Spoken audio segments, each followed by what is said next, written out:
After an incredible album release week, we are finally sitting down to discuss all things the life of a showgirl, including the 12 new songs, alternative versions, our experience at the cinema, the records being broken, and of course, all of the reactions to Taylor Swift's 12th studio album. Welcome to Swiftly Spoken, a fan-made Taylor Swift podcast in which we break down her lyrics, deep dive into full album retrospectives, and theorise about what may be coming next.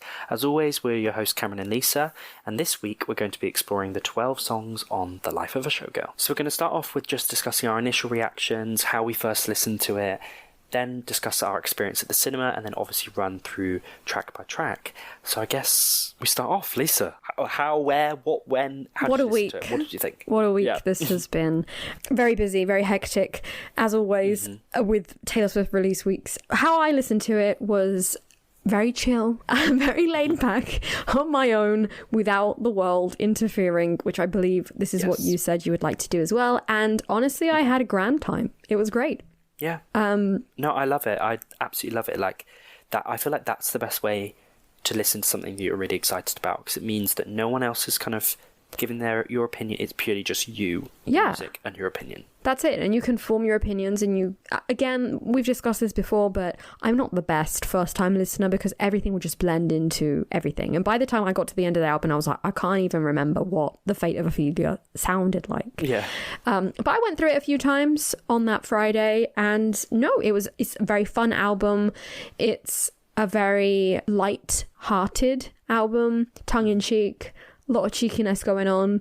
I enjoyed it, and I was excited to go and see it in the cinema. Yeah, no, me too. Like, I did my usual wake up at 5 a.m, shove so it on, and it's too early for me. I can't do it anymore. The 5 a.m, like, I love it. Like, I love it, and it's like such a tradition for me. But it's not a very sensible way to listen to an album. Because because you're like, half asleep. Yeah. You don't even, you know what I mean? I've barely opened my eyes, and I'm like, you know, on Apple Music, like, saving the album. Like, what am I doing? But I just love it. But I genuinely really, really wanted this time, and I think I'd said that when the podcast came out, I went totally off grid. Like, totally off grid. I was like, no one is ruining this for me. I'm getting up and watching it and you know, having my own opinion before someone online ruins it. And I really, really wanted the same for this album. I took Friday and Saturday totally offline, not really seeing what people were saying. There was still elements where I was sensing what people were saying, just because of like news articles, like I have the news app on my phone and things like that. Things fall through the cracks.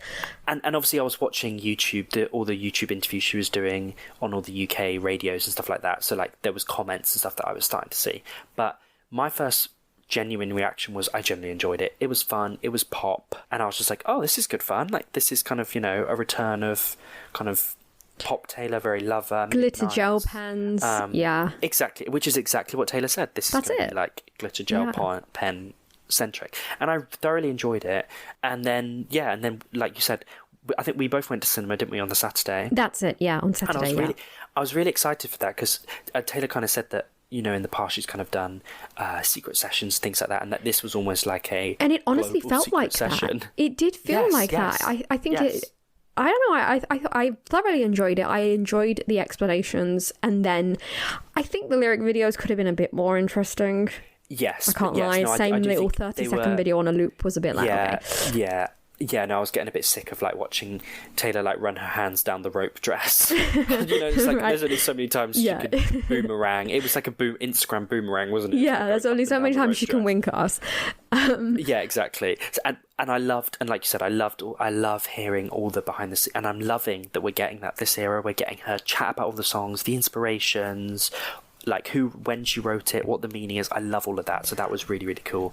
And we are both big behind the scenes lovers. Oh, wow. That behind the scenes for the Fate of Ophelia was absolutely amazing. I enjoyed that so much. It was just so interesting to see it all come together, and then get to watch it at the beginning and then at the end again. When you've seen all of these things, you appreciate it so much more and you catch much more.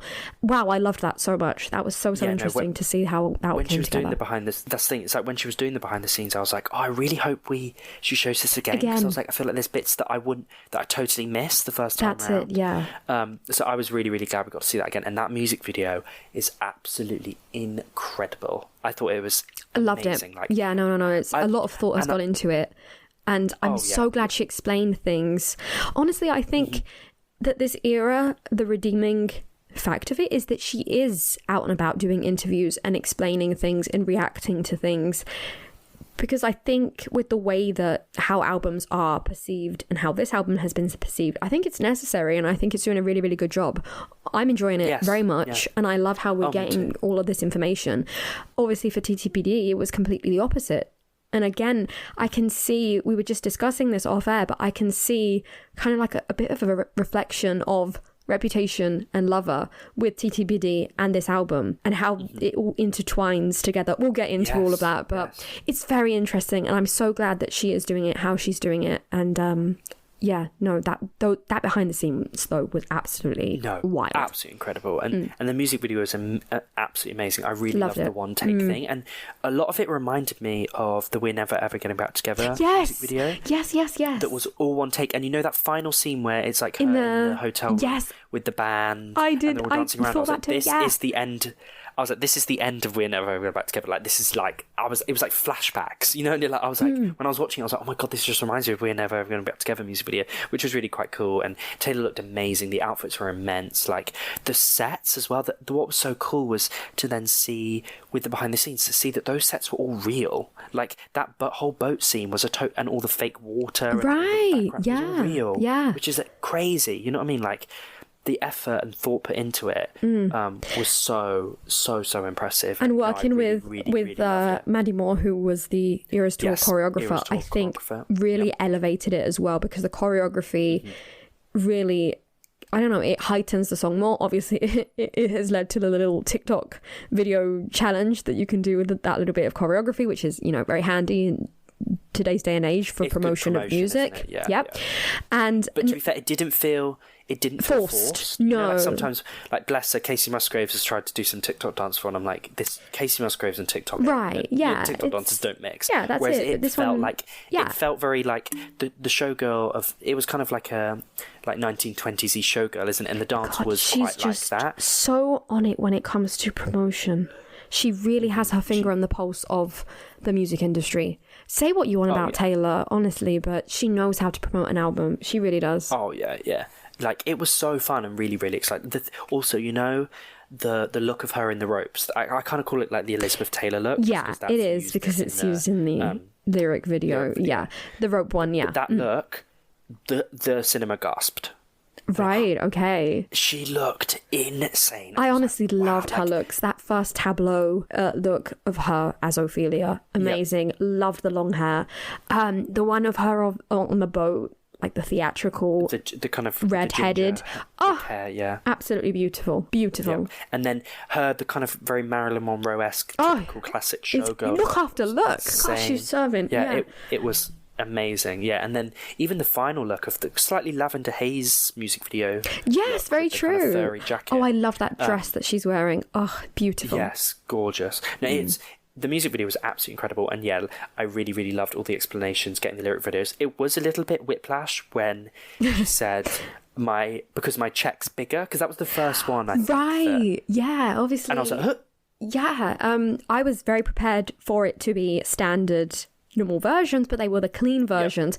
And you guys know how we love a clean lyric, but when it's handed to you like that in the middle of, when you're ready to sing one thing, it was very whiplash. Because I wanted to say the swear words. I was excited about that, because it's part of like the concert experience when you're singing these things, right? Yeah, exactly. Because it makes the song fun. So that was very interesting to see. It makes sense, right? If there's kids going to be there, we have to cater. Be there. It makes it more it makes it more universal. And to be fair, it also meant that, because normally I don't really discover the clean version. No, until much later, because I don't really think about it. No. And so it was quite cool actually to hear the clean versions up against the standard, like basically within like the first almost 24 hours really of hearing the album. And also it was quite interesting because as we've discussed, sometimes the clean versions actually might, I don't know, they give you an extra insight. Extra insight, or sometimes I prefer them.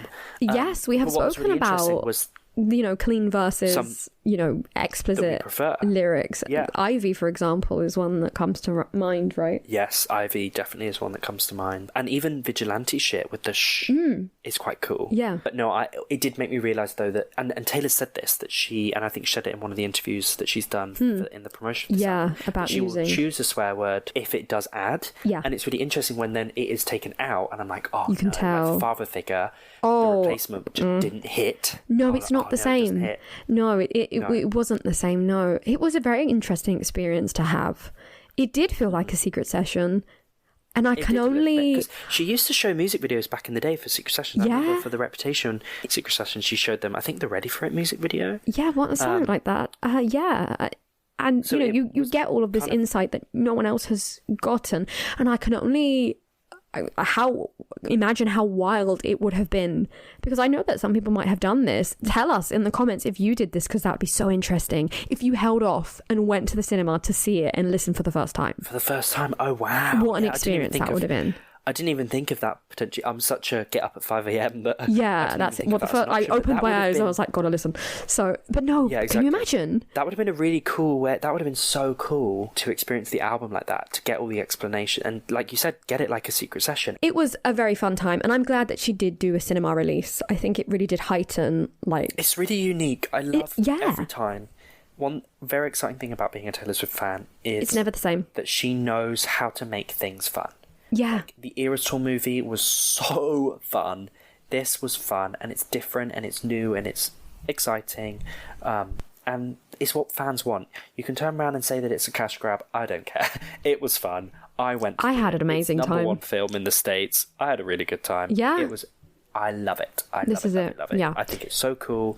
It's unique. And you know what I mean? It's just more of a different listening experience. Because also it meant that I got to listen to it on like a big cinema speaker. Exactly. It's never happened before. Well. Yeah, definitely. Yeah, exactly. Yeah. So it's just a different listening experience rather than listening to it through a pair of headphones or out of a phone speaker. It just makes it so much more fun, and you can go with friends or, or go by yourself like I did. Whatever, because... a nice time. And it also means I can whip out an old Taylor Swift t-shirt that I haven't in a while. That's it. You get dressed up and you have a fun time and, you do your makeup or your 13 on your hand. And I did see like a lot of people doing that, and it was fun to see that and how people were just having fun. And... we're about to get into going through the album, and quick disclaimer here, as we always will say, it's going to be very much subjective and based on our opinions. This album release has been very, very loud for a lot of different reasons. And one of them, relating it to like the cinema experience and the different variants and editions of the album and thing, has been like people going on about how Taylor has been like greedy to release different editions, or, just wants to have like a number one here, there and everywhere and dominate, and it's all too much. But honestly, number one, that's her job in my opinion, and number two, like you just said, I think it makes it fun. No two albums have been the same with Taylor. I really enjoyed a cinema release. It was a very fun experience. Yes. And as for album variants, apart from that being par for the course nowadays with books and album releases in general, honestly, everything nowadays, that's the kind of formula. And whether I agree with that or not, no, that's a totally different thing. Yeah, like, exactly. Is it the best thing? No, but it is a reflection of our society. And yeah, exactly. And with Taylor, she is obviously the biggest, so therefore it just feels bigger. But even the smallest of artists release variants and versions. But at least this time, the variants and versions have a bit like TTPD, which I really liked those releases. I thought they were really cool, the stuff that they came with. I feel like at least with Showgirl, there's been a step up. Like, yes, the fact that now the stuff you're getting is like jewellery. That's what I was going to say. Like, honestly, I was so impressed by, because she is so big that she could just stick a different picture on the front. Yeah, like the folklore and versions, that exactly. Yes, and honestly, I didn't get more than one folklore variant because it was just different pictures on the front, and that is it. Yeah. And to be honest, I can see why people would have a problem with that. But when you're getting like, it's a fun package that it is like a whole box, that the box could have been blank and it's not. The merch inside could have been terrible quality and it's not. It's like in a velvet lined box and it's all very pretty and it's all, the pictures inside are very cute. Those photo cards are thick. They are. They are thick, high quality. No, I was genuinely very impressed this time. Yeah. I've thoroughly enjoyed these these variants, and even the vinyl variants are also a step up as well. You know, you've got splattered versions, and there's it's interesting to see, and it's fun to look at. Whereas, and the packaging for the vinyl is also so impressive. I've never seen a vinyl package that way before, like the way that the poem folds out and then you take it out the top and then it's like kind of inserted inside. It's very, very cleverly thought out and packaged, whereas to be fair, and TTPD was as well. I do think the TTPD was, but just because of the nature of the album and the photo shoot and the aesthetics, obviously the kind of like it's a bit more impressive, right? Colourful, yeah, exactly. It was more subdued, and the vinyl was black and all white or clear. You know what I mean? They weren't as exciting. Whereas I feel like because of the nature of this album, it's very colourful and visuals. Yeah, you can go all out, and she really has, and I'm really, really, really impressed. Yeah. Again, I'm not saying that this is how it should be, and I'm not saying that anyone needs to get all of these versions, and I'm not saying it's a good thing that people feel pressure to get them. I disavow all of that. However, considering where she is at in the game, she could easily just say chuck all of these out, and they're all like boring, a bit like folklore, and lots of artists people would that. They do. And again, you know, it is what it is. It's different types of marketing, but at least we did get. I was very impressed with the 4 exclusive, you know, deluxe editions, the deluxe box set ones, because I was prepared to be a little bit disappointed with the quality, but I know I was quite. I don't buy Taylor Swift merch, so I was like, you know. Yeah, considering it does have a merchandise piece in it. Like the Era's bracelet costs a lot more than what this album, which includes a bracelet and photo cards and the CD. Right? So I was impressed. I was very, very impressed with the packaging, and I'm really enjoying, and I'm also loving that this era is, because I think in our previous episode where we discussed about, you know, how are we going to feel like it's potentially going to be a similar promotion to TTPD and Folklore and Evermore that are, you know, more subdued, potentially one interview, but I'm really, or would it be on the scale of something like Lover? And I'm really glad that we have gone back to be fair, it's Lover. I don't think it will ever be repeated, because she was just everywhere and anywhere, like the roguest, as we said in the last episode, like the roguest places.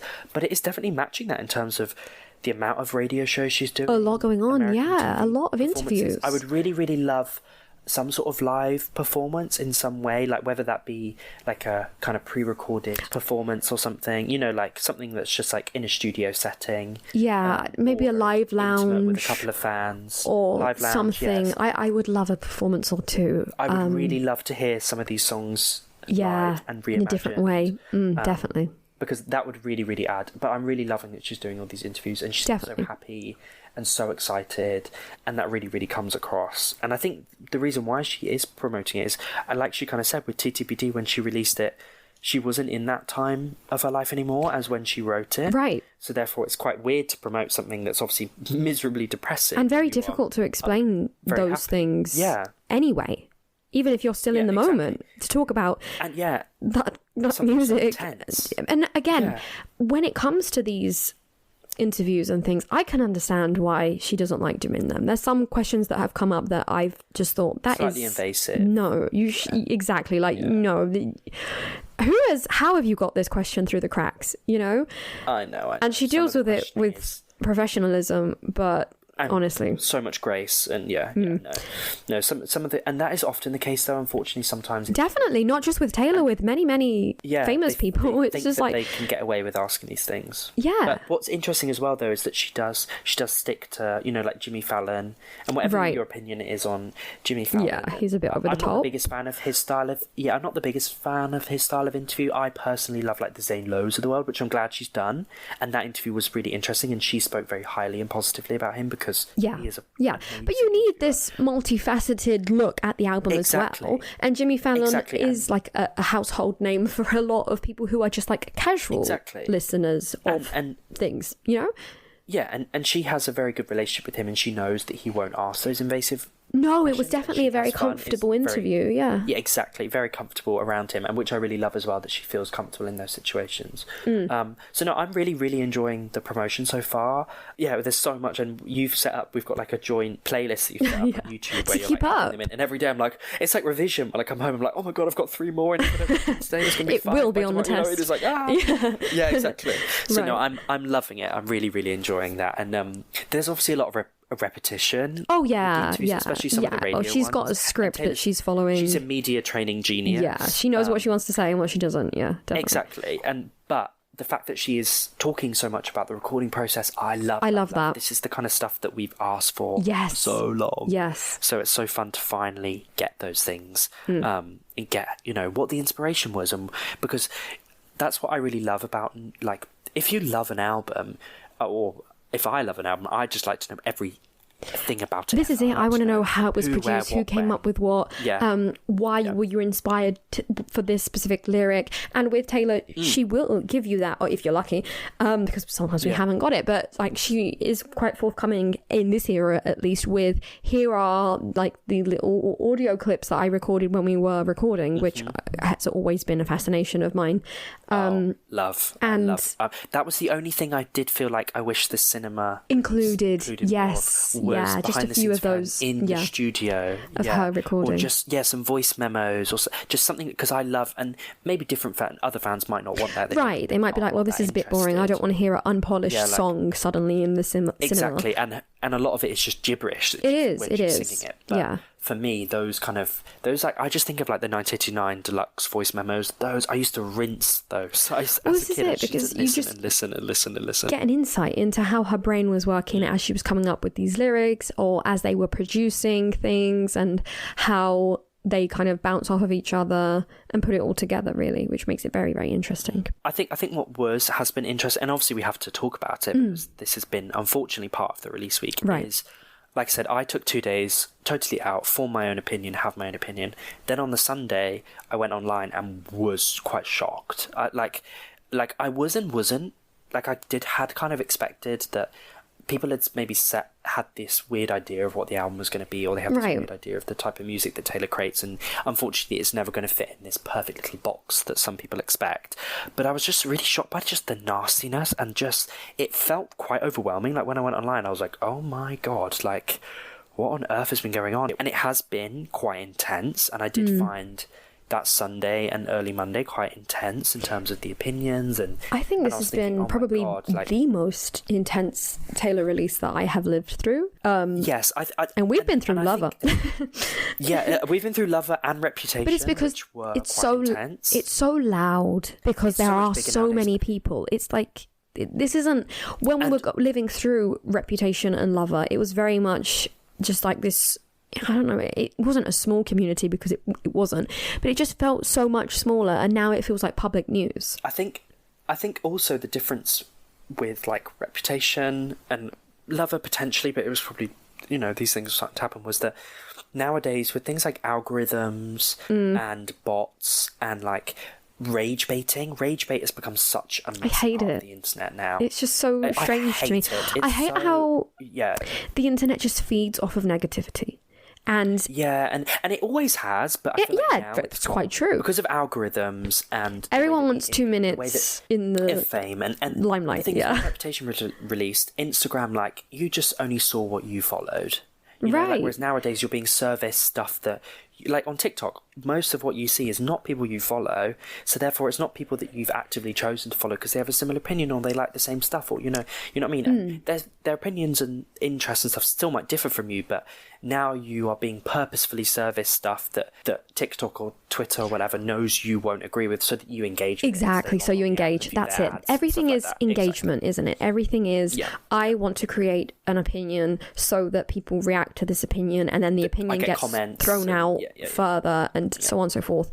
And I don't know, it's just because obviously people can have differing opinions, and that's absolutely fine. People can not like, feel cringe, not feel cringe, whatever. It really doesn't matter. And again, you guys in the comments, let us know. And I'm sure that our opinions are going to be very different. It's almost like, and I don't want to be like, I'm sorry for liking things, but this is, you know, a Taylor Swift podcast, and in general, we are going to like things, I think. Yeah. But we can still be critical of things, obviously, and you guys can as well. We can be subjective. But I think one thing is that, and another thing entirely different is purposefully finding faults. Yes. Because you know that it's going to cause an uproar, because, I don't know, I just feel like it's very like seen in the worst light possible. And that made me sad. I think it was coming... What was interesting as well was it was coming from people that weren't. There was obviously some of it was potentially coming from fans, and like Taylor said, she's not the art police. You can have your opinion about, and we're not either. and like I said, and my favourite album of all time, someone might turn around and say that's awful. Exactly, and vice versa, and that's fine. Yeah, exactly. But I think what was really interesting, though, was that it felt like it was coming from people that don't like Taylor Swift. So it's like... Why are you in our business? You know what I mean? Yeah, why? You're not going to like this anyway. Like, if you don't like her or her music, why are you bothering to listen? You know what I mean? Like, right, because I haven't listened to Justin Bieber's I was album. just about to say I have no opinion. Yeah. Yeah, I have no opinion on it because I don't dislike Justin Bieber as But person. I'm not actively going to listen. But I'm not a fan, and I don't listen. So therefore, I'm not going to waste an hour of my life listening to something that I'm not interested in. And then complaining about it on the internet. And then going on the internet and then basically doing the thing that then you're referencing as being cringe or bad from a song, even though you are doing exactly what that song is referencing. Right, it's so ironic. I found it very ironic.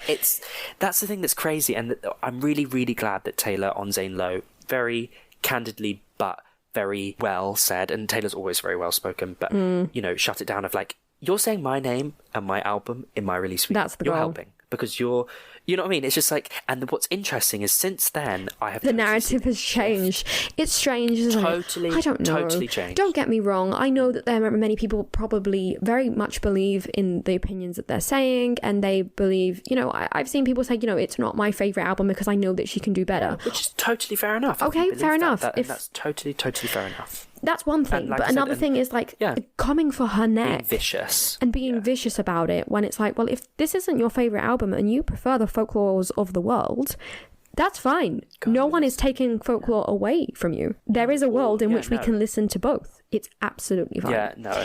So I do think what's really interesting is because of the internet now is so loud, it's bigger than it's ever been, and it's so loud, and it feels very loud, and it feels quite ugly. I did find it quite overwhelming. Thankfully now, all my algorithms have just changed. I'm just enjoying it and having fun and decoding and comparing, like, oh, this sounds a bit like this other Taylor Swift song, and oh, I like this lyrical reference that matches, you know what I mean? Right. Stuff that's just normal and fun and not heavy, whereas it just felt very like, you know what I mean? It just felt, I found it really quite intense. I do sometimes struggle with the internet. I have for years. But I really found it very, you know, and you're like, oh wow, this is, it is I'm a gonna lot. have to turn my phone off. It is a you know, lot. You're like, let's just get off of Twitter, let's get off of Instagram, TikTok, whatever. It's too much.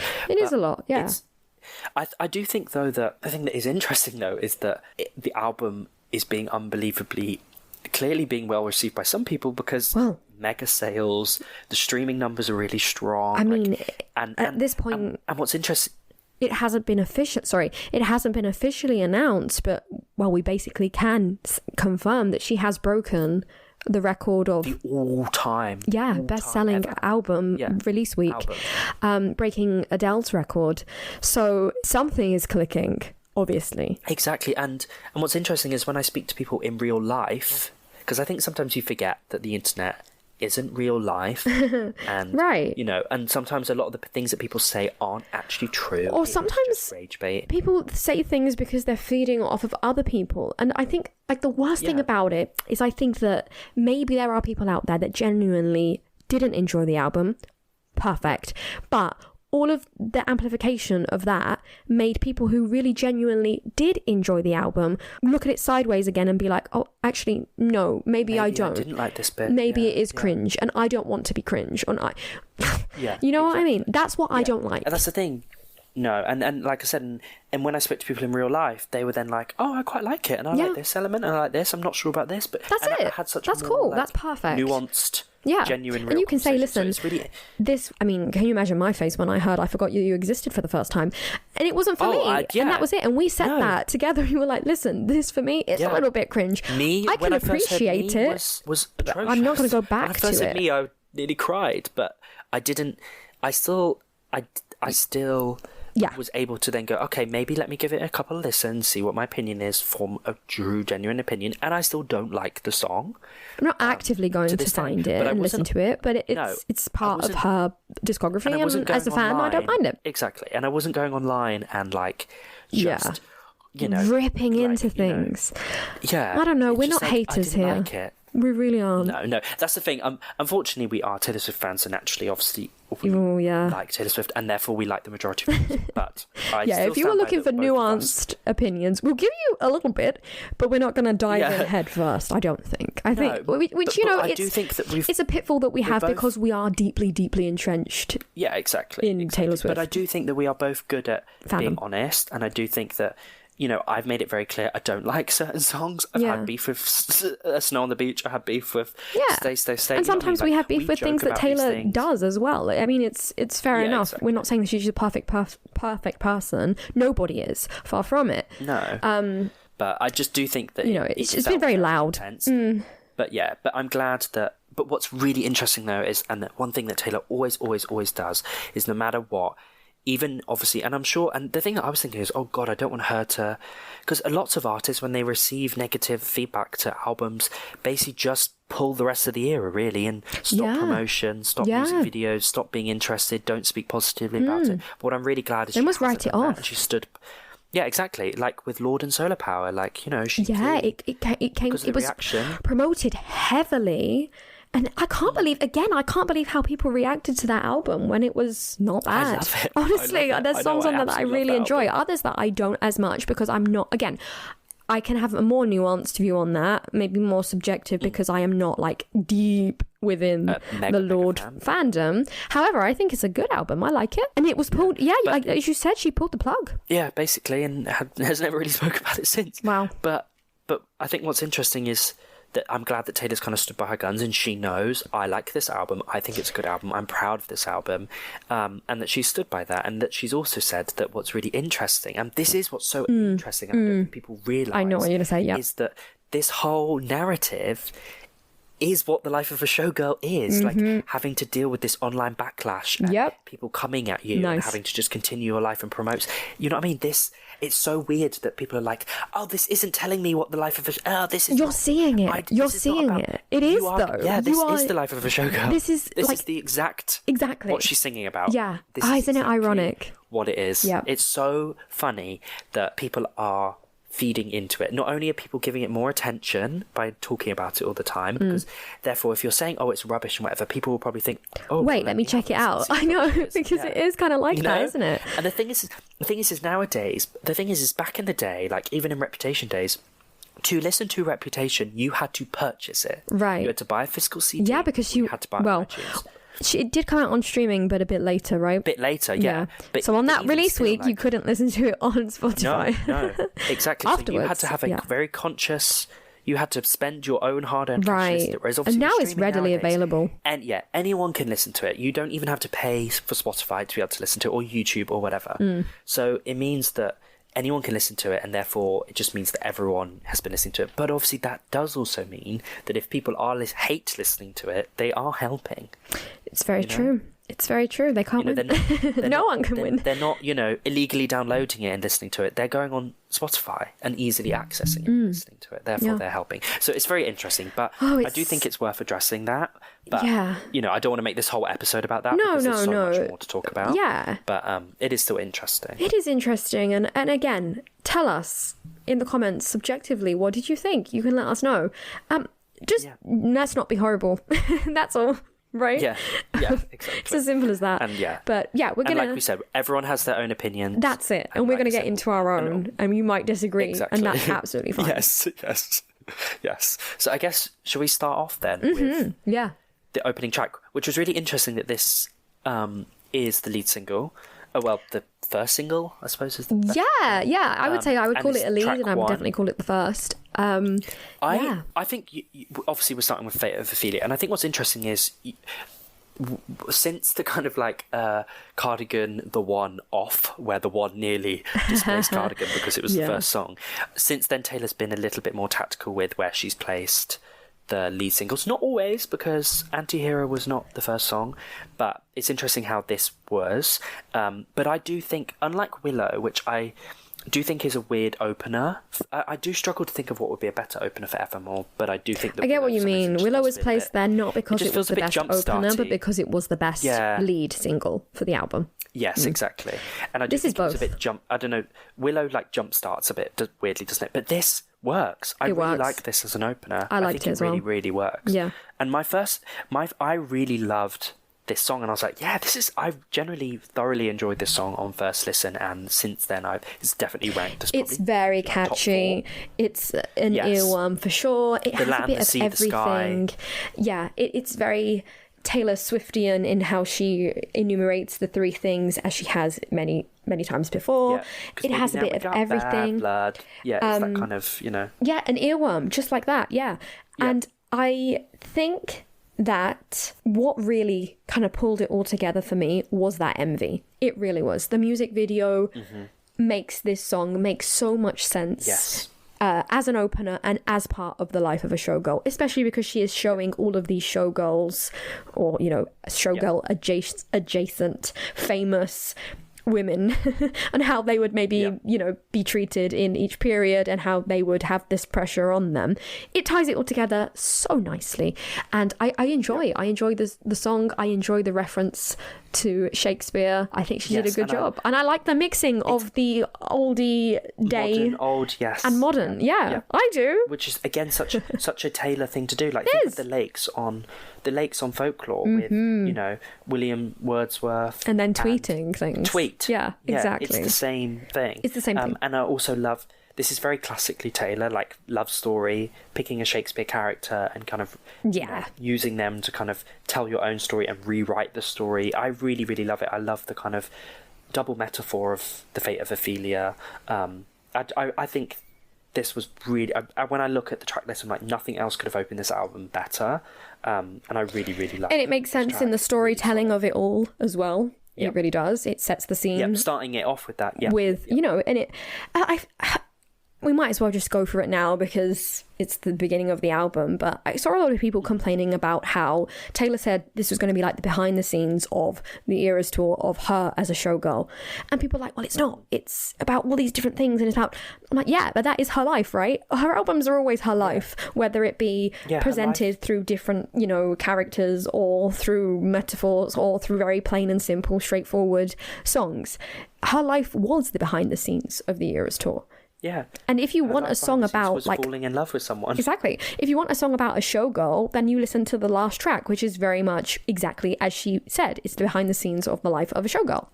She's the showgirl and this is her life. I don't know. It's as simple as that for me. Yeah, no, I didn't. I think obviously people kind of went in, I guess, thinking they were going to get like, and I think potentially I might have gone in thinking that as well when we were looking at songs that we were referencing things like I Can Do It With a Broken Heart. That's true. I do think that is a good example.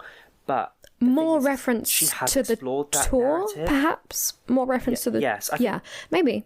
I think people were expecting potentially that. But can you do 12 songs of just that? Saying like exactly, that's what I mean. Like there's a bit to explore there that's quite interesting. Of like with I Can Do It With a Broken Heart, having to do that show, but she's done that. Yeah, and also, and then you get that in the life of the showgirl. Like, I took my shoes off, and now I've gone back to the hotel, and I'm still in my hotel.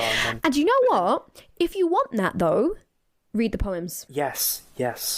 Which explore that the poems. Perfectly. Yes. They explore that perfectly. They are the behind the scenes in a poetic, like a nicely worded way of her speaking about, you got to do it this way, you got to do it that way, this is going to happen, this isn't going to happen. Honestly, the poems were such a good representation of what she was talking about.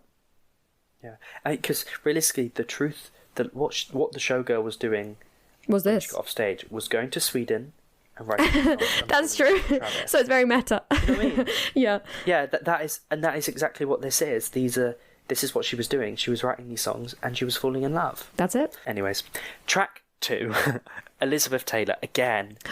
So unbelievably stereotypically Taylor Swift. Very. Again, someone that she's like, we've just gone from a Shakespeare reference, again something that Taylor's done, to then referencing Elizabeth Taylor again. Yes. Again, referenced her on Reputation. And it's very. I'm not going to bring up, detractors on every song. I'm not, I promise. But it is a way to just kind of like reflect on, you know, what people are saying and how the album is being received. And another thing that I've seen a lot of is, I want folklore level lyricism and storytelling. Hello.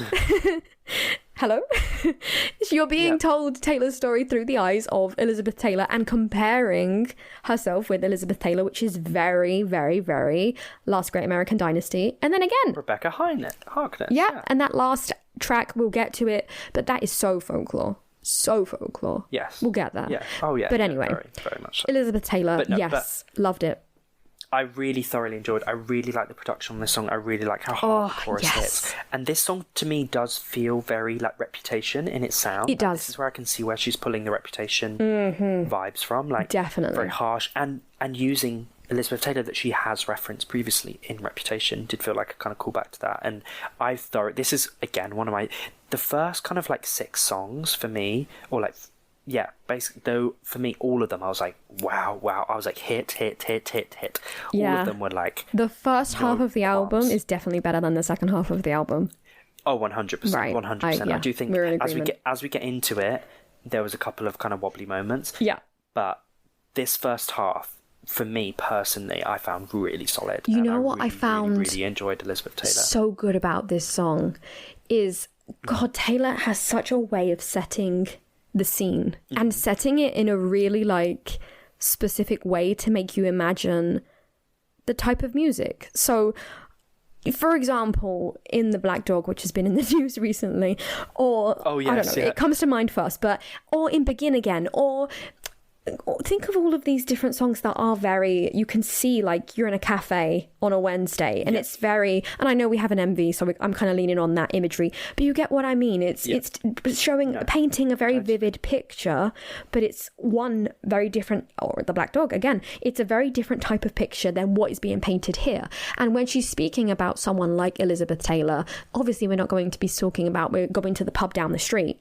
No, we have references to all of these very luxurious, we hit the best booth at Musso and Frank's. They say I'm bad news. I just say thanks. And it paints such a vivid picture of like someone very fancy and it's in this place and it's like, oh, I don't know. I love that. That's very Showgirl to me. So... Yes, no, I feel like this one, to be fair, is unbelievably Showgirl. And she's picking a very kind of like classic... She's picking Elizabeth Taylor, who you could argue was a showgirl in the same way. Basically, if we broaden the sense, then I completely agree. Yeah, no, I really love the song, and I also really love the So Glamorous version that she's released. Those acoustic versions, iTunes. Honestly, they elevate this whole album. Yeah, we will speak about them, but her vocals on that So Glamorous version, like Be My, oh my god, I love it. It just makes it so much more like theatrical and and that's potentially because again, I think some people are expecting the kind of sonic sound potentially to match the aesthetics, which is this kind of showgirl cabaret sound. And listen to the acoustic. Listen to that version, because that version yeah. is 100% that sound. Definitely. But no, I really, really, really love Elizabeth Taylor. There's no notes, all positive. Yeah, I was really quite impressed. I was like, okay. I was like, yeah. And I love the Cry My Eyes Violet. Obviously, it's a reference to Elizabeth Taylor's eyes, which were famously described as violet. But it just like, I would cry so hard that my eyes would literally change colour if you ever leave.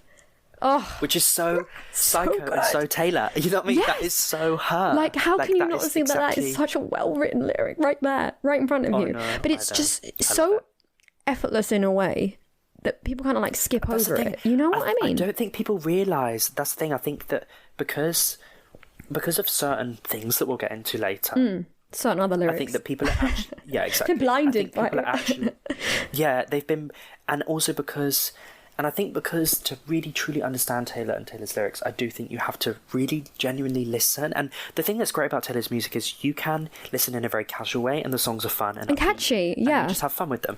But when you do actually genuinely listen and digest the lyrics, there's so much like layers, so many layers and nuances that you like don't realise because they're so casually said in a pop song that you don't think, oh my god, that's so intelligent. Yeah, it's the instant gratification of everything nowadays. You know, if you don't understand it straight away, if you don't get it straight away, then it's garbage. That's it. Yeah. Yeah. But no. But anyways, thoroughly enjoyed Elizabeth Taylor. Track 3 is Opalite. Oh, we just go from strength to strength. Exactly. Surely this has to be the next single. Like, oh, definitely. It has to be, right? It has to be. This screams. When I heard this, I was like, this screams single. Like, this could have been the single. I really do think it could have been, because again, it's also catchy. We know that, Max Martin and Shellback are very good pop producers. Yeah. This is it. And working with Taylor, they can make such a catchy song. And they are so catchy, because honestly, for the last week, all I've had in my head are just like fragments of all the songs. Like, very catchy. Very catchy. Earworms, what can you say? She was right. She said that 1989, they're going to be earworms. There you go. And this is the perfect example. And I do think that this is very Shake It Off. Like, I'm just dancing through the lightning strikes, which I think is a gorgeous lyric. Honestly, the chorus for this one is absolutely beautiful. Yeah, no, I really it brings a tear to my eye. I love a hopeful song. Fun. I love a hopeful song. Yes, I know. And I think, imagine this like stripped, but like totally stripped back, because I know the acoustic version is slightly stripped back, but it's still a positive vibe. But you could really strip this back, and it could be weirdly very sad, emotional, really really that's what I mean. It does bring a tear to my eye. It really does, because it's very, like you said, Shake It Off, in the sense that it's hopeful even in the face of the kind of sadness, and it's okay. You were going through all of this, but you did it though, and now exactly you've made Opalite. That's it. I really love her explaining it, like the metaphor of how Opalite is man-made opal, and that she kind of looked at that and thought, how can you make your own happiness, and using that to kind of I love she could easily have just sung very straightforward messaging, but she didn't. Almost all of these songs have a layer of metaphor, which I know people think that is so easy to do and anyone can do it. Fair enough. I couldn't. I would quiz you. Yeah, exactly. I would challenge you to do so. You know what I mean? Yeah, go ahead. But I just love that about Taylor. Like, she could have just said, things were bad, now they're good, we made our own happiness. Haha, that's great. Yeah. But no, she decided to explore like the idea of a man-made gem, and then speak about other gems and other like colourful things in the chorus. I don't know. I thought it was very cute. I thought it was... No, and I think just visually, when you think of like you're dancing through the lightning strikes, for me that is such a clear visual lyric. Like, you can literally see someone, you know what I mean? Yeah. Like, you're still dancing through. I love this song. I really, really love this song, and I think this one is definitely a fan favourite. I think when I've seen videos of people in the cinema, they're like all up dancing and having a really good time. And even when Taylor, when she was playing snippets of it on Jimmy Fallon, everyone was singing it.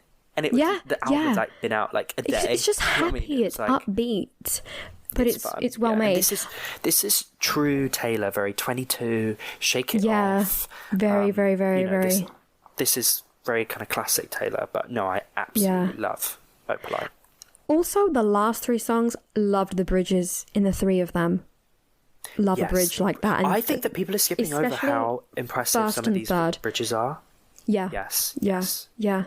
No, a bridge doesn't have to be like really, really, really long. Obviously, we love a bridge like, an August bridge that comes back and it's like a second bridge. We love a bridge like that, but these are very concise, to the point, but pack a punch.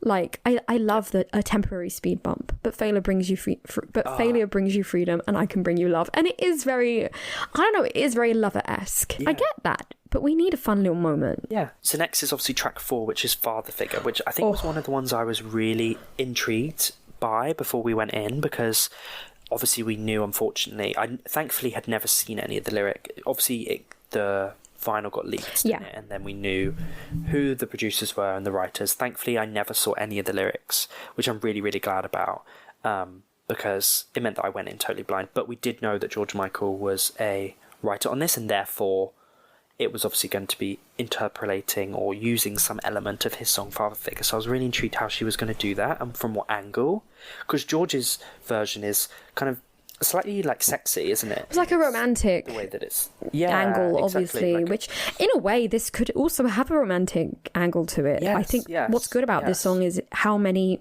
power dynamics, like how many different relationships and different power dynamics it does explore.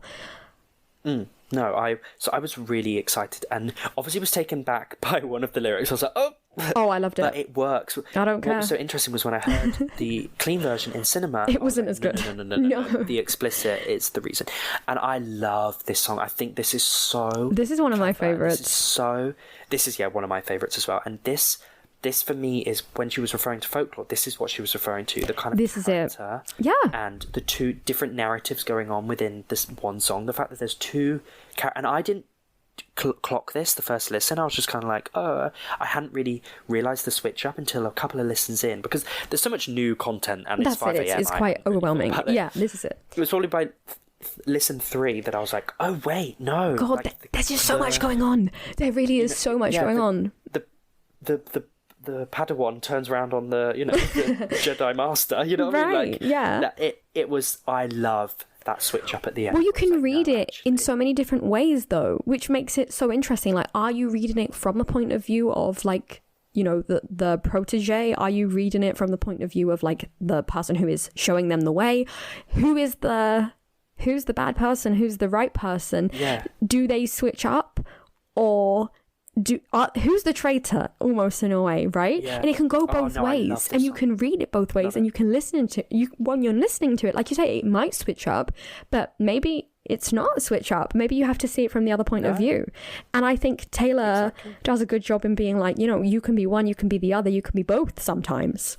It has so many layers, this song. Oh, it's so many more, so many layers. And I think Taylor said as well that this is one of her favourite like post-bridge, kind of like into the final chorus, like switch up things on all of her songs, because it is so... That last chorus. I really, really, really love that last chorus. The changes in the lyrics. Good. Whose portrait's on the mantle, that part, like from there, when you get that new little bit of information. It's so Taylor, and it's so good. Yeah, you pulled the wrong trigger. Yeah. Mistake my kindness for weakness. My kindness for weakness. And find your card cancelled. Oh, the layers of that is and the way she so says good. It, I love it. Yes. Yeah. No, this is one of the... you'll be sleeping with the fishes before you know you're drowning. It's so Taylor. Yeah. This is so good. Also... I saw it, I didn't come up with this, I saw people speaking about it, but she does say, I protect the family the total amount of times as the same as the total amount of albums that she lost and then regained her masters to. 6, exactly. Yes. So yes, we love that. It has so much going on in this song. It really is one of the most folklore songs, which it sounds strange because of its production and how it sounds, but it really is. And I think what's really interesting and really with this whole master thing and regaining her masters and selling off whatever, watching the kind of progression in her music from My Tears Ricochet to It's Time to Go to Father Figure, like how she has, how it started off with it like the kind of sadness of losing it, then the acceptance, he's got my past frozen behind glass but I've got me, and then the total power change and the victory of getting them back. I love that and this is one thing I've always loved about Taylor's music is don't think that's that it all connects. The last thing we'll hear about that. I think we'll get it will be something that will inspire her as time goes on as well. Again, 100%. And I think especially when this was probably written maybe before. Yeah, well, if we're thinking about if this was written obviously last summer. Exactly. And she didn't get her masters back until early this year.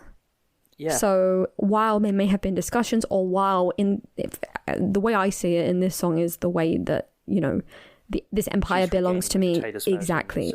So it's still a different point of view, but it can work. But it's just interesting how we will probably get a continuation of that down the line, I'm sure. But this song, it's so good. Yeah, stellar. So next is track 5, and track 5's. The problem with the track 5 is that there's so much pressure. There's so much pressure. Just putting it in track 5 is giving it pressure. It's also competing up against some of Taylor's absolute just mega songs. You're competing against All Too Well, Dear John, My Tears Ricochet, some absolute titans. And we're coming off the back of 1/2, if you count it that way. Very, very killers.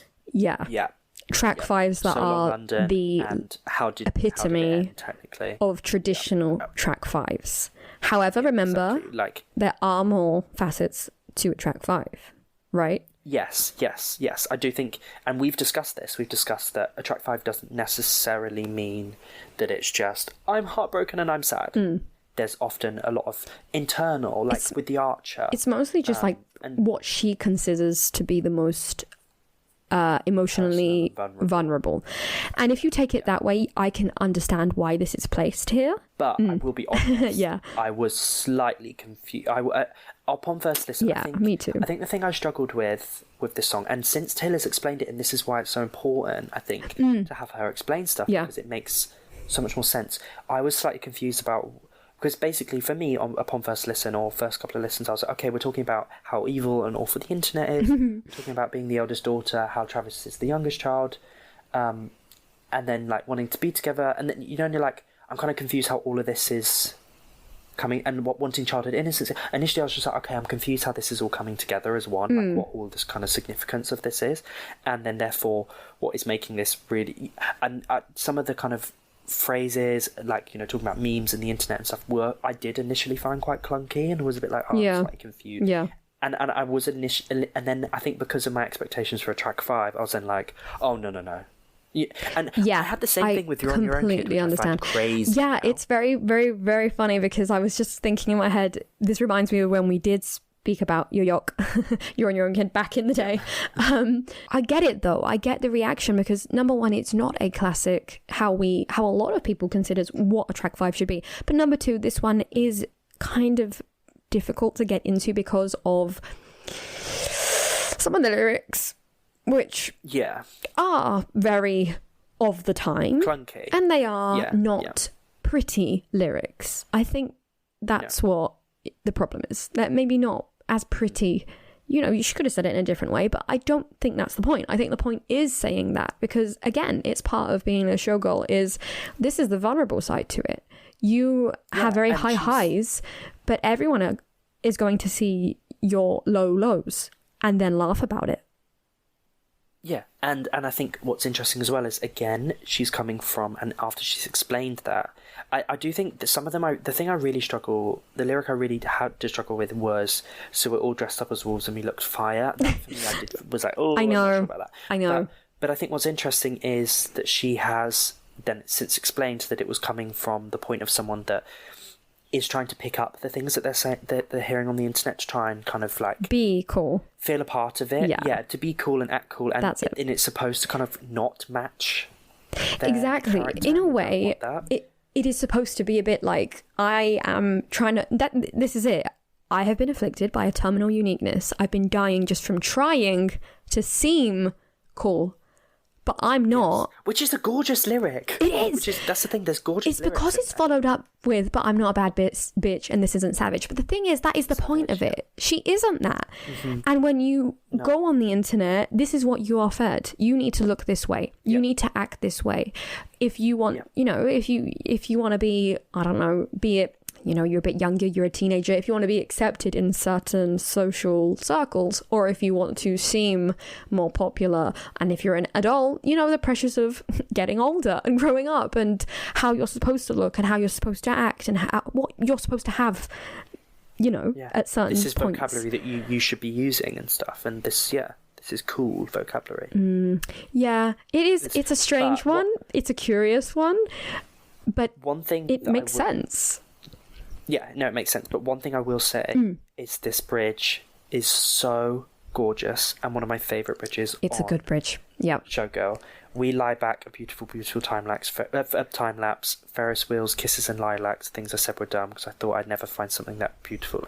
Shimmers that innocent light back. We no. It is it's so good. Gorgeous. Yeah. This... And that pre-chorus of changing it up from every eldest daughter to every youngest child.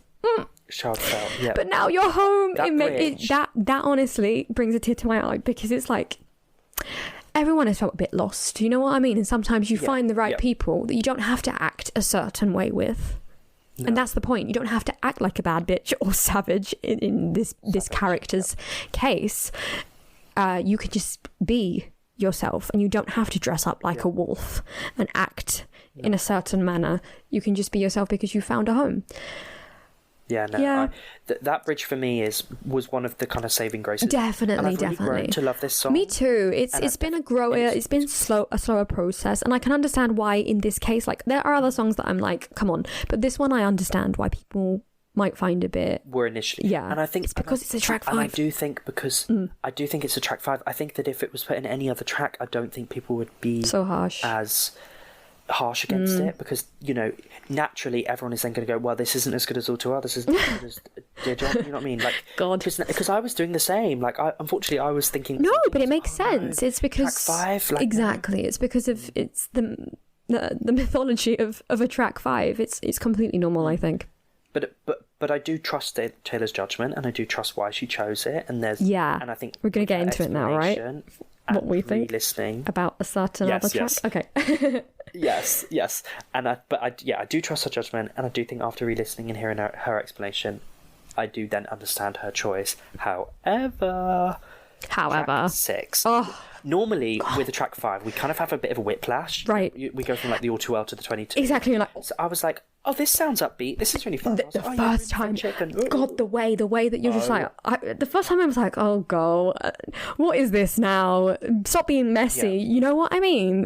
Just like laughing along with it. And you're like, oh, God, yeah. I was like, why are we going back to high school? Exactly. Why are we being messy? Yeah. Leave this poor girlfriend alone. And then that the twist of it all. Twist or whatever. Yeah, the bridge, or even just like the verse after, like when you get obviously the mention to Abigail, which already you're oh my God, Abigail, and then it's like, call me with the bad news. Me too. And I was like, what? Goodbye, and we'll never know why. And you get into the end. Oh my God. And then you listen to it again with fresh eyes, and you're like, oh shit. Yes, no, this song for me is, I would potentially say this is my favourite track. It's such a good one. Genuinely. It's quintessential Taylor. It's very like switcheroo. Yeah, that's it. So very wistful and looking back. Yeah, nostalgic.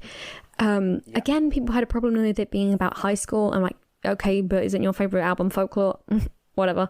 With Betty. Yeah. But also high school is such a formative time, because we're becoming the people who we are. Exactly. Yes, exactly. You look back I still because constantly think back on things that happened. Yeah, because you find that after a while you reflect and you're like, wow, I didn't even realise myself until now how much that certain thing that I lived through actually has affected who I am or who I was for that period of time. So it makes a lot of sense.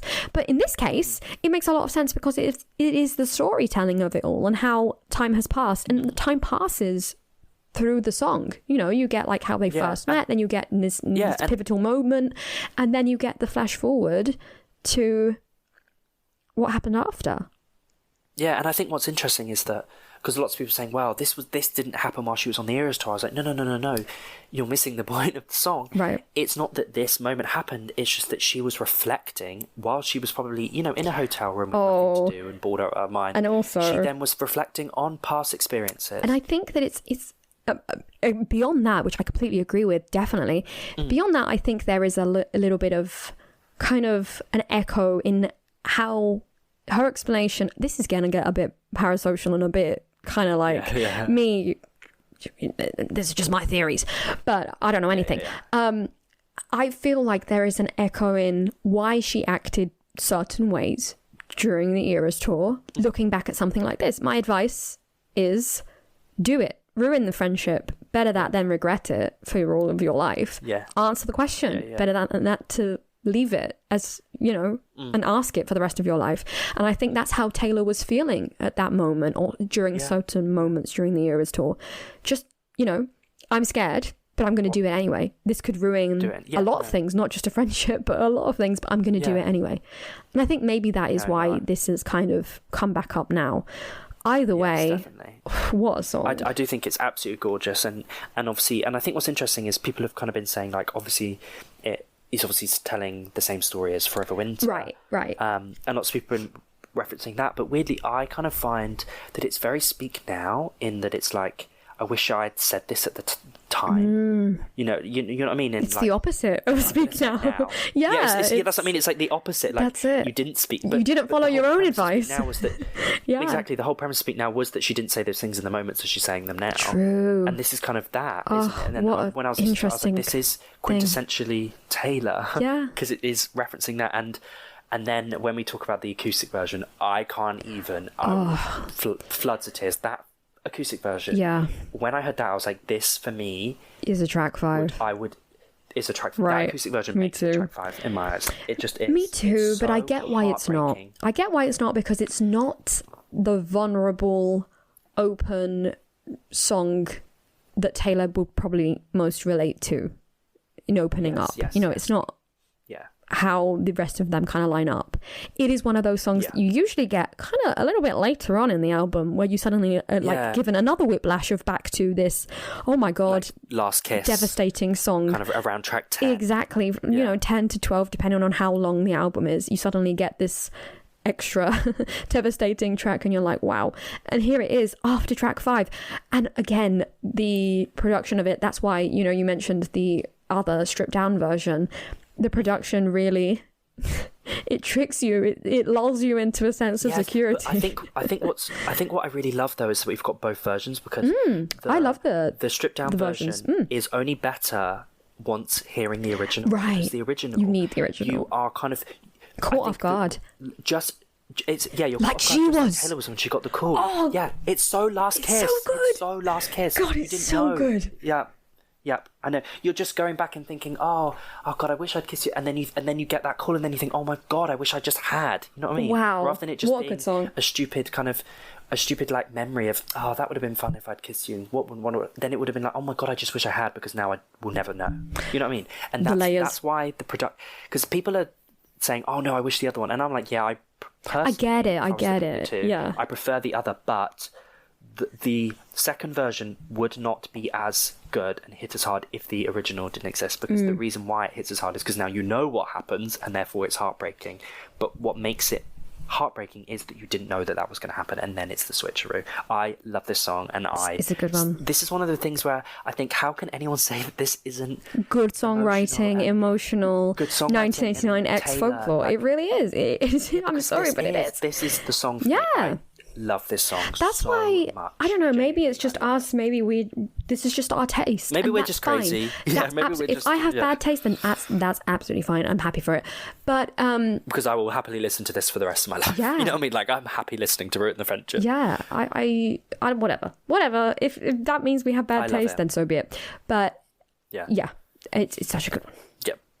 No, love it. And that is like halfway through the album, and we've given it a lot of praise. I know we've said like a couple of things we've been unhappy about, but reflecting on it now, it's just interesting to see, because I was kind of like, I'm not sure what we're going to say about these things, but interesting. There's so much to say. But next is track 7, and I think this was one of the first ones I was a bit like, oh, okay, because this was quite a shock. Not for me. I was vibing. There you go. Maybe I'm just like not right in the head. I like it. Yeah. See, I like this song, but I was just thinking, okay, this is going to cause. Okay, but you know what? I don't really care, because people get brave with Taylor all the time. And people like to... Very true. They do get brave with Taylor. And listen, let's call it what it is. If this is about Miss Charlie XCX, then I don't think it's... Like, I've seen a lot of people being like, Sympathy's a Knife isn't that bad. You know, that song is like emotionally vulnerable and blah, blah, blah. That's true. But she's not answering that song. And if you think that this... No, she's answering what else is being said. Exactly. If you think that this is a one-to-one answer to that song, then you're misconstruing the context of the situation, because there's much more, and she tells you that. Yeah, the reason why this song exists is because, publicly it might be sympathy. I can't say it. Sympathy is a knife, but privately it's not. Exactly, yeah, that's it. Exactly. There's been a lot more going on, and she's revealing that in this song. So come on now. And I do think it is. And also, this is very Reputation. This is very, I'm going to say what I want about, you know what I mean? Like, this is very... If you wanted a Reputation vault track... Look what you made me do. Here it is. This is it. Here's your Reputation vault track. Look what you made me do. This is exactly... I did something bad. Yep.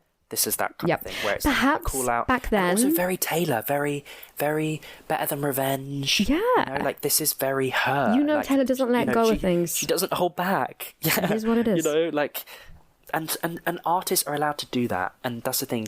Like, artists, wow, yeah, Charlie's allowed to do it. Exactly. A lot of music. Like, let's not pretend that we didn't all watch and were highly engaged. Cardi and Nicki, Kendrick and Drake. We were very engaged. Whether the writing was better, worse, whose side you were on, whatever, that is something else. But it's quintessential pop music. Exactly. Thing, isn't it's something that happens in the industry. Yeah. Whether it's manufactured or not. Yeah. Whether it's manufactured or not. Bad Blood. It back sells, in the day. And it. What can you say? Bad Blood. Or even historically, I'm sure Eminem, he had loads of beef with people. Well, look at Mariah Carey's Obsessed. Isn't this song very similar to that in a way?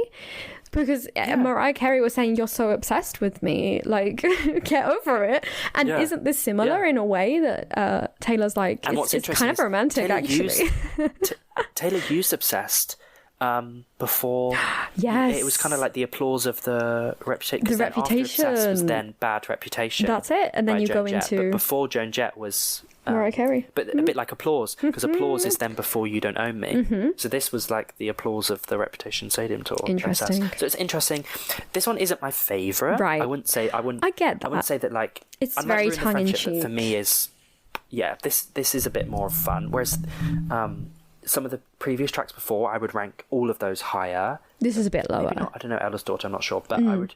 But Actually Romantic, I'm yes and no. I think I was just like, was very much taken back because I was like, wow, this is very brutally honest. And I feel like Taylor is always brutally honest, but I feel like this is maybe a brutally honest, very brave move that we haven't seen in quite a while.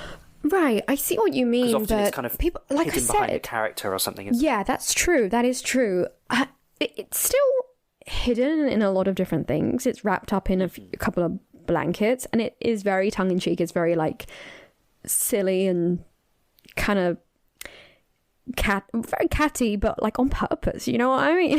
Yeah. It is. Well, it's intentional to kind of wind up, isn't it? Because, like, if someone's kind of moaning about you, the best way is being like, oh my god, yes, I love it. And like Taylor said with Shake It Off, like, if the best way to annoy people is just to just keep doing what you're doing and keep dancing and just pretend like it doesn't exist, because that will annoy them more, rather than rising. It hurts a lot to say something like, I hadn't been thinking about you in a very long time. And you're out here talking about me all day. Oh, okay. I hadn't even... There's a lot going on behind the scenes, I believe. There's much more than meets the eye. So. Again, this is not a one-to-one response, definitely. There's a lot going on here. No, I don't think so. And yeah, some of the lines, I know people were like, oh, it's a little bit, like, corny. But again, isn't that the point? Like, isn't that... I think so, because the whole point is that she's, like, cringe and tacky. Yeah, so that's it. And she's saying, keep saying that about me. I love it. Yeah. So some of the lines I do agree are a bit like, oh, Taylor, but I think it's funny. I think it's very debut of her. Yes, it is. It is very REVNGE. You know what I mean? It is. It's grown up, and but again, it also very Reputation. Like, obviously, Reputation is definitely wrapped in bubble wrap because she wasn't as brave back then. Which makes sense. No. She was coming off the back of, That's it. But if you want a Reputation vault track that she may have been too worried to release then, but would now, this is it. This is it. Yeah. Oh, it's very... I was just thinking as well, you know the unreleased song, Who I've Always Been? No, I don't. I can't think of it right now. That one, if that one is this... Like, okay. It's kind of like where it's like... Why can't I think about it? It's like, okay, I'll have to dig back into the unreleased gems. The endless. Unfortunately, I'm a nutter when it comes to unreleased stuff. I'm listening to it like I probably listen to unreleased Taylor Swift unreleased music as much as I do the release stuff. But no, that's great. So yeah, that one for me, that's kind of the similar vibe of REVNG. There you go. Pitch to burn, very much like whatever. But no, I don't mind this one. Next is Wishlist. This one was interesting because obviously this one was weirdly. It's always interesting when Taylor like capitalizes or adds something weird or adds an exclamation mark Yeah. or full stop or whatever, if there's something involved, it's like, okay, there's clearly a conscious choice. I was a bit worried because I thought it was going to be like a Seven Rings kind of thing where she's like listing all these things that she wants and she can get, and then, you know, because although I do like Seven Rings, I think it's a catchy song, but the sentiment behind it isn't my favorite. Well, it's aged though. Well, there you go. I listened to Seven Rings. Interesting. I listened to Thank You Next recently, and I was like, oh, this song. I don't think this song would just, you know, that something sounds very of its time. And I listened to it and I was like, oh, which is fine as well because it encapsulates a moment in time. And I think because it was so 2019 or 2018, whenever it came out. Yeah. It was so of that time, was it? Seven Rings. And perhaps so like a very different Ariana to the one that we right, know. yeah, maybe I couldn't because imagine of current Ariana how different. This. Yeah, that's true. Yeah. But anyway, like you said, conversation for another day. Yeah. Wish list. Upon initial listen, I wasn't too sure about this one. I think coming off the back of Actually Romantic, I was a bit like, ooh. And I think it's a bit more slower, subdued. It kind of has a bit more of like a trappy endgame feel to it. Right. Again, kind of slightly reputation-y, but I think I don't know, I wasn't so sure about this, but then after going to the cinema, watching it, and then just kind of throughout listens, this one has definitely risen in terms of like how much I like it, and the acoustic version has really, really... Oh, I really like that acoustic version. Yeah. I really, really like that version of the song. And that's the thing I always like about Taylor songs, and whenever people kind of try to diminish her songwriting or whatever, the thing that I've always loved about Taylor is that no matter what the production is, you could have a banjo, a trap beat, or just a guitar. What always shines through is there's something...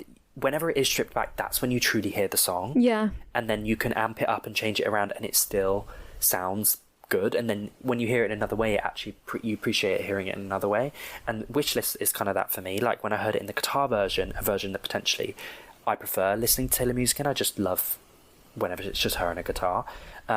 I then was like, oh no, I do really like this song, and now the lyrics have stood out a bit more, and you know, I mean, it doesn't matter what the production is, it sounds solid.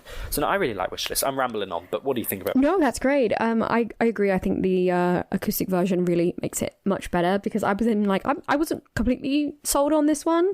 It is kind of coming together a bit more. Again, for me, when I listen to so many songs, like as you can see, the first 6 I'm completely sold on now. The next 6 have some standouts and some ones that I'm still like getting used to. I do like a lot of parts from this song. I know that it's been picked apart so much, I know, which has been kind of crazy to me, because it's like looking at it in the most kind of like horrible way possible and saying that's what she meant, which honestly she's saying no, everyone should get whatever they want. You want this? That's cool. Like, you want that? To have what you want, that's and I cool. want to have what I want. One of my dreams, one of them, is this. Yes. And we know this. We've seen the Mine Envy.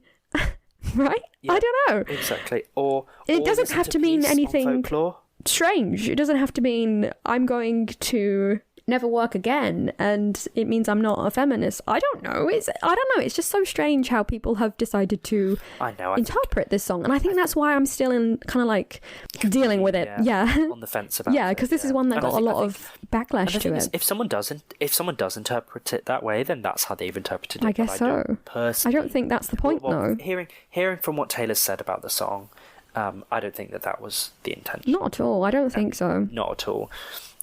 It's just like Endgame. It's the same. It really is. Really. Like I want to be at Endgame. Actually, it's very, very similar to Endgame if you think of it that way. Yeah, it's people want this, people want that, and I want you. It's supposed. Honestly, how I see it is, it's just supposed to be romantic. It's like saying, some people want it absolutely. You're so madly in love with someone that that's all you want. Some people want this, some people want that, some people want money, some people want fame, some people want whatever. Good for them. I hope they get that. Honestly, me, myself, I just want to be in love with you. And if that means that for her, that's absolutely fine. It's not going to mean that for everyone. And that's absolutely fine as well. No. And that's what she's saying, though, in the song. It's fine. Whatever your wish list is fine. That's the funny thing. That's the really funny thing that I'm finding about a lot of the criticism for these songs. She's actually saying in the song. Yeah. Exactly, yeah. They're weirdly referencing the song. Your answer is It's like the criticism for Eldest Daughter. And like, oh, it's cringe and this and that. Your answer is that. Using the words that she's... Yeah, it's so funny. Yeah. It's really interesting.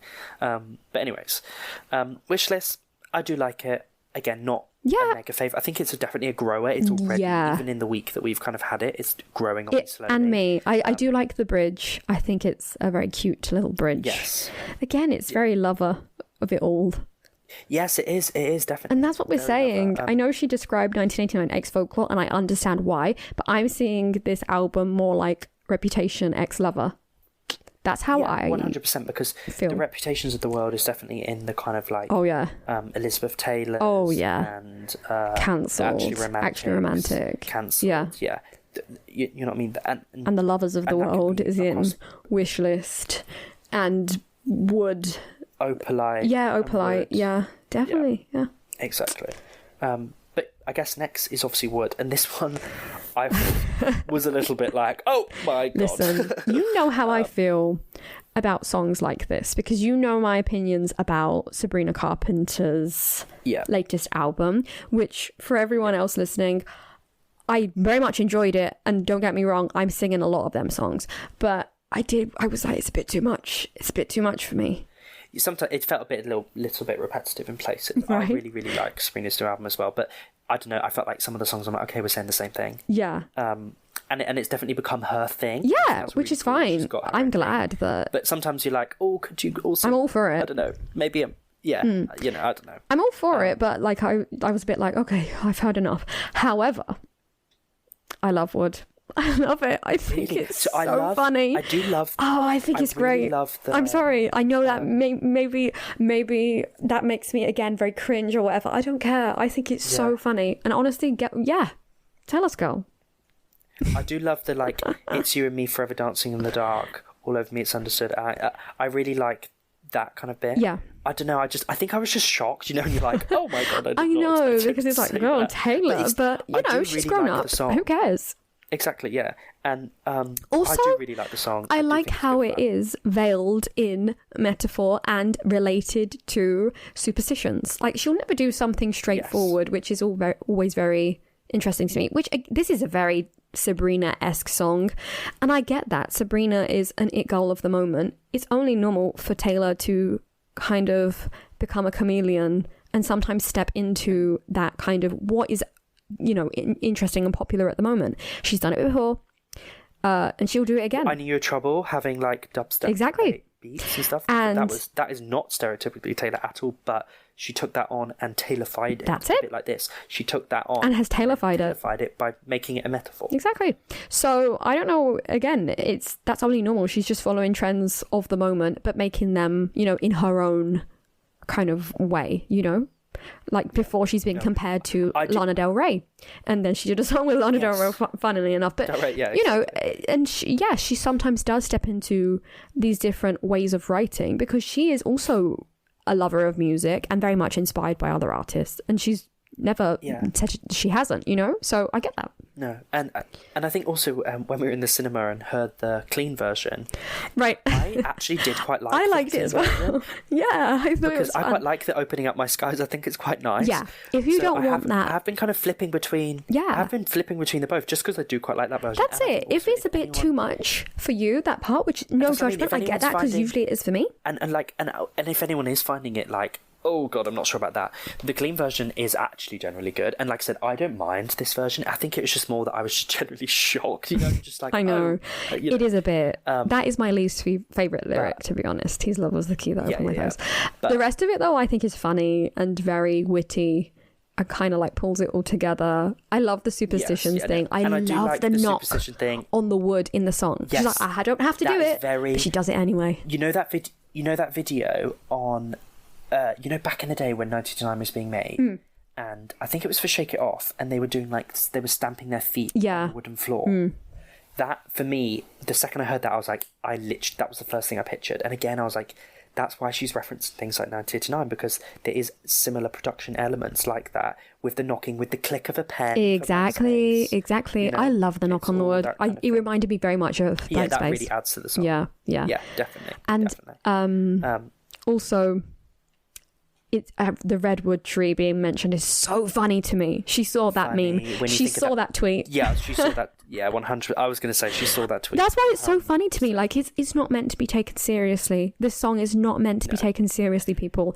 neither is this. No, this whole album is fun, tongue in cheek. There's it obviously really elements of emotion and stuff, because there always will be in a Taylor Swift album, no matter what. Yeah. Even on Lover, the album all about love and stuff, you have things. Oh, there's a lot more going on. Yeah, that's it. Like Soon You'll Get Better. You know what I mean? There's always going to be moments of that, but the overarching thing of this album is just fun. It's good fun. It's pop. You know what I mean? It's not that deep. Yep. Yeah. But no, I do like Wood, but it's not one of my favourites, because I do still love the kind of Fate of Ophelia's Elizabeth No, Taylor. yeah, I get that. I get that. But I have to say, I have gone back to Wood a few times, which is so. I wouldn't imagine that for me. You know, that's not usually me. You're not. No, that's. I think it's the superstitious thing. I think it's so well done that I love that. It's normally weirdly something that I. You know, like, where for some weird reason I'm like obsessed with Paris, and like when that first came out, I became Not obsessed Paris. with Paris. Yeah, I remember. Yeah, I was absolutely obsessed with it. I feel like that's weirdly more something that maybe this is something. Maybe this is my Paris, right? Yeah, I think it is. I think it is. I think it's your Paris. It's fun. But next we have Cancelled, which is track 10. Aye. And I think Cancelled is one of the ones that I think has been causing a lot of the kind of. Personally, when I first heard it, quite liked it. I quite liked the kind of like dark. A lot of people in real life that I've spoken to really enjoy it. It's not my favourite of the album, like, I have to say. Cloaked in Gucci and in Scandal, like my whiskey sour. Again, it's very taking on a character and writing from that character. It's very Reputation, and everyone who wanted a Reputation Vault track, who are now complaining about this song. This is very Reputation Vault track. This is very 2017, and this is very 2017 concept of being cancelled. This is of just a phone call being leaked and it being and someone online saying, and then saying Taylor Swift is over party. Exactly. It's not. I really don't think it's not for people who actually have done absolutely disgusting things, right? No, not at all. Or at least that's how we're interpreting it. Yeah, how I'm interpreting it is a 2016 how Taylor Swift sees being cancelled and how she wasn't originally supposedly over. But she explains that, like, these are the things that happened for you to be cancelled. Did you go, boss, too close to the sun? Did they catch you having too much apparently fun? Everyone hates that lyric. I thought that was quite funny. I mean, go, boss, again, it's one of those words that are just like buzzwords from our, current time. So I get why. But it makes sense, though. Yes, there are women who have been called girl bosses and been cancelled for it. So I get it. Yeah. Did they catch you having far too much fun? Okay. We've seen that. Something only a man can. Exactly. That's it. Did you say something that only a man could? Or just too smug. Oh, were you too smug? And it's true. Hasn't Taylor been judged before for not laughing at a joke? But for a woman, perhaps that is more of a lasting part of their legacy. I don't know. There's a lot that could be said, but I think that's what she was getting up at rather than other things. No. I think this one is probably it's weird because this one, it's either like people love it or they don't. It's like one of the, like I've seen people online being like Cancelled is my favourite, and then others I'm like, oh my god, I can't listen to Cancelled. So it's interesting. I don't mind it, but it's not my favourite. I personally, on first listen, quite liked it. I just generally just quite liked the beat of it, and I liked like the kind of like. I do kind of like sometimes her, like very vigilante shit vibes sometimes of her taking on this kind of like villain-esque character. That's what it is. That's what it is. Yeah. Yeah, exactly. So I was like, this is good fun. And then kind of since seeing everything online, I'm kind of like, oh, is it bad to like this song? But then I'm like, no, whatever, it's a bit fun. I get what people are saying. I do. If I look at it a certain way, the song does kind of, I look at it and I'm like, it's not my favourite. There's a little bit going on here that I understand how people are reading into that I don't love. However, I do think we have to take it from that perspective, because that is how Taylor has described it as well. Once again, she's writing from this character's perspective, obviously inspired in things that she has lived. And that's about it, basically. And there are some lines that are very, very Reputation-esque. And if you wanted a vault track, and I'm going on about that because people went on and on and on and on about wanting Reputation, Taylor's version. And when they get something that is a semblance of it, they're the first to jump on it and rip it apart, which is very much like Reputation. They're using Reputation to then slag it off, which I find crazy because I'm like, there's so many elements of Reputation has Gorgeous, and it has This Is Why We Can't Have Nice Things. Right. Very fun, very upbeat, very silly little pop songs, which some of this album has, like, the Opalites of the world. but then it also then does have the kind of like villainous characters of Look What You Made Me Do. I did something bad. Well, honestly, Look What You Made Me Do was like, people were slacking that back in the day, and now it's everyone's favourite song. So, okay. Exactly. It is interesting, but whatever. Track 11 is Honey. I don't know about you, but on first listen, I think because I was so overwhelmed with... I generally don't know how we used to do a 33-track album. No, neither do I. Do we do that? I don't know how we did TTBD, because at this point, I agree. I got to Honey and I was like, oh my God, I can't with it all. I don't really know what's going on. So I think it's taken Honey a really long time to grow on me, and I genuinely believe that probably since today when I listened to it, I was like, oh, I quite like this song. It's quite sweet. And it is. Kind of it's a very reaction sweet, I've had to it at all. Cute song. Very lover, very very cutesy, very lovey-dovey. Yeah, it is very, and I like it. Again, this time we get clever lyricism in the sense that she's using different ways that people call people, which, depending on how they're said, depending on how you want them to be interpreted, can mean very different things. You can call someone honey very earnestly, or you can call them honey very with a lot of like derogative meaning to it, which I think is so interesting. I love that, how she's included that. I think it's really interesting how something that once had a negative, was a negative, they can totally, someone could come into your life and totally twist that and turn it into a positive, which I think is also very Reputation. Yeah. There you go. We're coming back to the same things again because it makes sense. It makes sense. Yeah, I get it. And this whole album is finding love despite all the noise. Yeah, that's it. In the midst of being a showgirl. And there you go. Isn't this very Showgirl when she talks about, if they called me sweetheart, they were being like aggressive to me because they thought I was a threat. If they were calling me honey, it's because they were judging me for my clothing or who, what I looked like. And that deeply affected me. But you have come along and shown me that, not everything has to be so mean. The world isn't always so horrible. So I don't know. I think it goes with the theme, and it's very sweet. Yeah. And what's the lyric? I can't think of off the top of my head. Lovely. Where, is that when it's like, when anyone calls me lovely, they were finding ways not to praise me, but you say it like you're in awe of me. Yeah.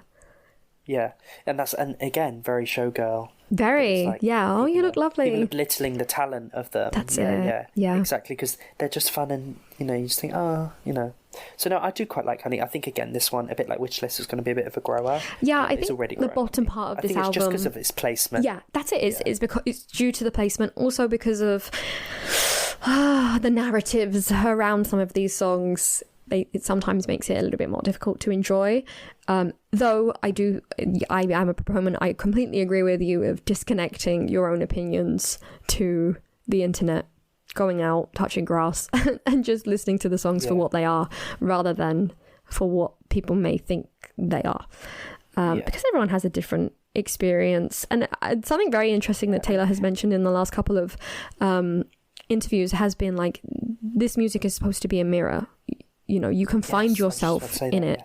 And that's why you will like some music more than others. For me, obviously, I find myself in songs like Opalite, or in maybe even in Wood, not in that way, but you get what I mean. In the cutesy, lovey-dovey, happy, exactly way. Which I love a good love song, whereas and I love a good I'm a Ruin the Friendship. Exactly, and that's cool. I'm a Ruin the Friendship, Elizabeth Taylor kind of person. Love that. And that's it. That's how you find yourself in the music that you want to, and you don't have to find yourself in the other music. No, exactly. And then track 12 is obviously the closing track and the title track and the feature. It's got everything. Kicking by a punch. It has it all. Is The Life for Showgirl. Mm-hmm. And I really liked this song. Do you know, when I first heard it, I thought back on our last episode about Big Star with Kenny Chesney and how you picked that one, and I was like, this is Big Star. Wow, like, this is exactly Kitty is the Big Star. Exactly what it was. Yeah, right. This is Big Star. This is Taylor Swift's Big Star. Like, I was like, oh my god, when I first heard it, I was like, Lisa was so right. You know, it's like, I was like, There you this go. is it. No, I really love this song. I think Sabrina, like, kills it. Oh, I love Like, her in it. sounds, She's so funny as I was well. really intrigued how they were going to sound together, because their tones are quite different, and like the way that Sabrina sings and stuff, I was really intrigued how they were going to sound together, but they sound so effortless. Yeah. And I think Sabrina was the perfect choice for this song, and the way she says, like, you know, family of Lennox and hauled her out like... I know, she makes it funny. That's what I mean. Like the way tennis, that she's yeah, presenting the lines, which are so very much written by Taylor. You can tell it's Taylor all over. Yes. Oh, yeah. Mouthful of a song. Yeah. But there you go. Did you want the folklore writing? Here you go. Here's your mouthful of a song. This is So folklore. Lucky One. Yeah. So Last Great American Dynasty. So Clara Bow. I really liked the song, and I think this is, and also has that kind of, especially in the bridge, has the kind of showgirl theatrical element that some people thought that maybe they were going to get from this album, which is here. I really, really like this song. I think it's a really good closure. It also features the little bit of the end of the Eras tour. Oh, so good. That makes me cry. Yeah, no, I think this is a perfect, like I said, the second half of the album, especially the kind of cancels, Honey's wish lists, I'm a little bit like, oh, growing on. No, but this song I've got, like, this one is, I love it, love it. Love how the showgirl speaks with, like, you're sweeter than a peach, you're softer than a kitten. Love that. Yeah. Love how she has her own little vernacular. Love Sabrina's part as well. Love how they come together. Absolutely kills it in the bridge. Yeah. Absolutely love that. I'm immortal now. I couldn't if I tried. Oh my gosh. So good. And I love how this is like the other side of the coin to Clara Bow. Clara Bow is all of these showgirls and how they have lived through life and how they could potentially be replaced, or how the world replaces them. And this is the other side of that, showing a showgirl being like, well, it's not all it seems, by the way, and then wanting to do it anyway and saying, well, you know what? They can't replace me, though. I am immortal. And also, I think it's also a really interesting narrative in comparison to, like, Nothing New, where you have Taylor and Phoebe, and it's very much like, I have this horrid dream where someone comes up to me and says, like, I did this because of you, and you're like, oh my God, and now you're going to replace me. You know what I mean? Whereas it's really interesting that this... There's so much going on in it. The psyche of the showgirl. How her view has changed. Yeah, exactly. And I think that's what I found really interesting as well, is comparing it to things like Clara Bow, The Lucky One, and also Nothing New. Yeah, definitely. I really, really like this song. I really like this song. I think it's a great I think it's just title track. It's a great closer. Great title track. Yeah, it's a great... Yeah. If you wanted, you know, the behind the scenes of a Life of a Showgirl, this is it. This is the track that you have. Yeah. If you want the folklore writing, this is it. If you want the 1989 production, this is it. If you want a good collaboration between two very, very much showgirl singers, this is it. Like, it's got a little bit of everything, and I really like it. I do think that Life of a Showgirl the album has a really good closer and a really good opener. I do think that those two were chosen perfectly. Yeah. Track 5, I'm still... We're working on it. But otherwise, overall, I guess, now that we've come to the end, how are we feeling? Obviously, it's too early. I feel like it's not even been a week. This is a very early recording for us. We usually leave it a little time, but we haven't, gotten anything out, and we were ready to speak. So... But I think because we've got 12 tracks, so we've got less tracks. That's true. Also, I've been consuming it non-stop. We've gone to the cinema. Taylor's explained all the tracks. Yeah, that's true. And also, I feel like so much has happened. The alternate versions helped immensely as well. And everything that's being said online, and kind of having to... It's been a lot. Because of what's being said online, I've had to really form very concrete opinions, because I'm like, no, I don't agree with that. Yeah. Do I like this or not? I do. No, I don't. Really whatever. Kind of like reaffirm my opinion on it. So therefore, I feel like my opinions have become quite... They kind of set quite quickly, probably quicker than they normally would. That's interesting. So I think that's why I feel confident to talk about it, because we do normally give ourselves a little bit more time. We're quite gracious and give ourselves more time, but we have been working with 33 track albums. That is very true. And therefore, 33 track albums that are quite slow and very lyrical, and I don't mean that in a negative way. I love TTPD and love those albums, but naturally they're not as easy to digest, are they, as kind of fun upbeat pop songs with really catchy hooks. Right. So it's too early to start.